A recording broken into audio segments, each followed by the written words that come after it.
how to do a spiritual bath slash shower. So whichever one you usually do.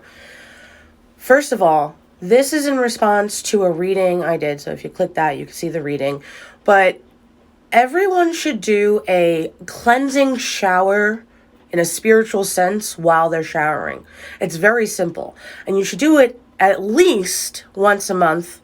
But for those that interact or are readers or healers or lots of public constantly interacting with, you might want to do it as least as once a week. I kind of do a little spiritual shower every day that I take a shower. All you have to do, and it's depending on your belief system, so see what feels right for you.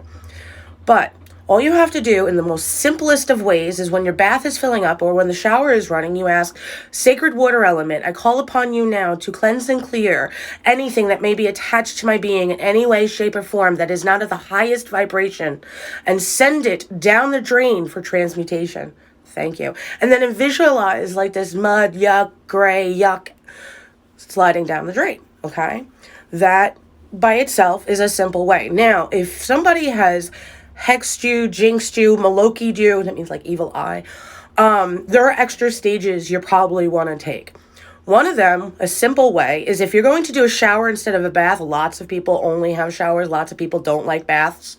But if you want to do it for a shower, you get a big pot, put it on the stove, let the water boil, and you can add Himalayan pink sea salt. It doesn't have to be pink, but that's a good one because it's like a loving energy. You got to remember, colors do work in the spiritual realm. So, okay.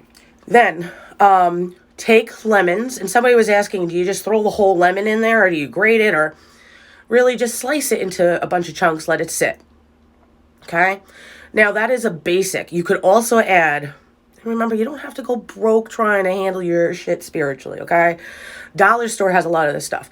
Warning, a lot of people go, I add rose petals to mine. Do not get ones that aren't organic. Most roses have a lot of dyes in their rose that when it's seeping into your bath water will toxically absorb into you. So be very careful with rose petals. Especially for those people who keep saying they roll them up and smoke them. Like, be careful where you're getting your roses from, all right? But you can add rose petals, you can add rosemary, you can add basil, you can add St. John's root. You could keep going. Just look up every protection and banishing herb until you make a simmering pot full of it. Then once it's simmered 10, 15 minutes, doesn't have to be too long, turn it off, let it cool a little bit. Then you would just keep pouring it on yourself, or you'd sit in it for 20 minutes. Then when you get out, make sure you towel dry. You're not rubbing it off. Let air dry best.